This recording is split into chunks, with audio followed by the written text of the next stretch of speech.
বামদের বিষয়টা খুবই ইন্টারেস্টিং আর কি।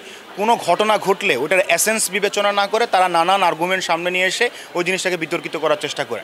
কাউকে মারা হয় নাই, তাদেরকে সহজভাবে বলা হয়েছে যেন সেখান থেকে তারা উঠে যায়।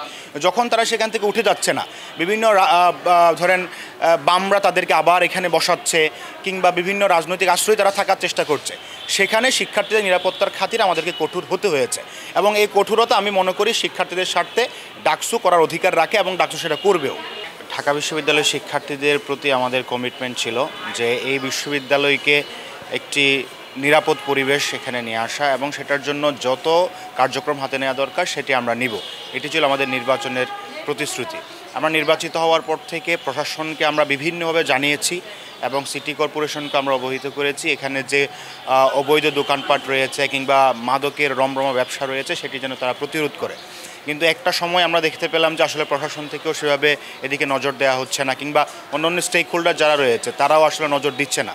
যেহেতু এটা শিক্ষার্থীদের অস্তিত্বের বিষয়, শিক্ষার্থীদের নিরাপত্তার বিষয়, তখন বাধ্য হয়ে আমাদেরকে দায়িত্ব গ্রহণ করতে হয়েছে এবং আমরা বিশ্বাস করি ঢাকা বিশ্ববিদ্যালয়ের সার্বিক নিরাপত্তার জন্য, নারী শিক্ষার্থীদের নিরাপত্তার জন্য এই উচ্ছেদ অভিযান আমাদেরকে জারি রাখতে হবে যেন অন্তত পক্ষে আমরা যেমন বিশ্ববিদ্যালয় দেখতে চাই, যেমন নিরাপত্তা দেখতে চাই, সে নিরাপত্তাটুকু যেন থাকে। আর সমালোচনার কথা যদি বলেন, এখানে আসলে ঢাকা বিশ্ববিদ্যালয়ের প্রায় 40,000 শিক্ষার্থীরা এই জিনিসটাকে খুবই ওয়ার্মলি অ্যাকসেপ্ট করেছে, তারা এই জিনিসটাকে সাধুবাদ জানিয়েছে। কিন্তু একটা পক্ষ যাদেরকে আমরা বিভিন্ন বাম সংগঠনের সাথে জড়িত বলে জানি, তারা এই জিনিসটা নিয়ে বিভিন্নভাবে আর্গুমেন্ট তৈরি করার চেষ্টা করছে যে জিনিসটি মানবিক দৃষ্টিকোণ থেকে হচ্ছে কিনা, তারা কোথায় যাবে, তাদের জন্য বিকল্প কর্মসংস্থানের ব্যবস্থা করা হচ্ছে কিনা। তারা এমনভাবে পোট্রে করার চেষ্টা করছে যে ডাকসুতে যারা নির্বাচিত হয়েছে তারা খুবই অমানবিক। কিন্তু একটা স্পষ্ট বার্তা আমাদের দিক থেকে দরকার, সেটি হচ্ছে আমরা খুবই মানবিক। আমরা চাইলে তাদের বিকল্প কর্মসংস্থানের ব্যবস্থা হোক, তবে সেটা ঢাকা বিশ্ববিদ্যালয় ক্যাম্পাসে না। আমার ঢাকা বিশ্ববিদ্যালয় ক্যাম্পাসে সবচেয়ে বেশি জরুরি হচ্ছে শিক্ষার্থীদের নিরাপত্তা। সেই নিরাপত্তা এনশিওর করার পরে প্রশাসন যাদেরকে লাইসেন্স দিয়েছে এখানে দোকান বসানোর জন্য তারা তো অবশ্যই থাকবে।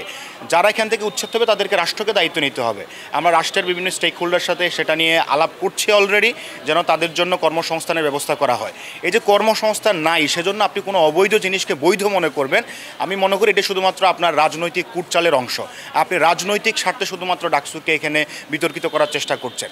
আমাদের স্পষ্ট বার্তা, তাদের কর্মসংস্থান কী হবে সেটা রাষ্ট্র দায়িত্ব নিবে। ডাকসুর জায়গা থেকে ডাকসু রাষ্ট্রকে এই জিনিসটি বলবে এবং তাদেরকে প্রেশারাইজ করার চেষ্টা করবে। কিন্তু ঢাকা বিশ্ববিদ্যালয়ে কোনো ধরনের অবৈধ স্থাপনা কিংবা কোনো ধরনের মাদকের ব্যবসা, তারপর হচ্ছে এখানে অবৈধ যে কারবারগুলো হয় সেগুলো আমরা সহ্য করব না। যারা এখানে বাধা দিতে আসবে আমরা দুইটা জিনিস ধরে নেব, হয় তারা এই কার্যক্রমগুলোর সাথে জড়িত অথবা তারাই এই অবৈধ দোকানপাটগুলোকে বসিয়ে সেখান থেকে তারা প্রফিট নিচ্ছেন কিংবা কমিশন নিচ্ছেন।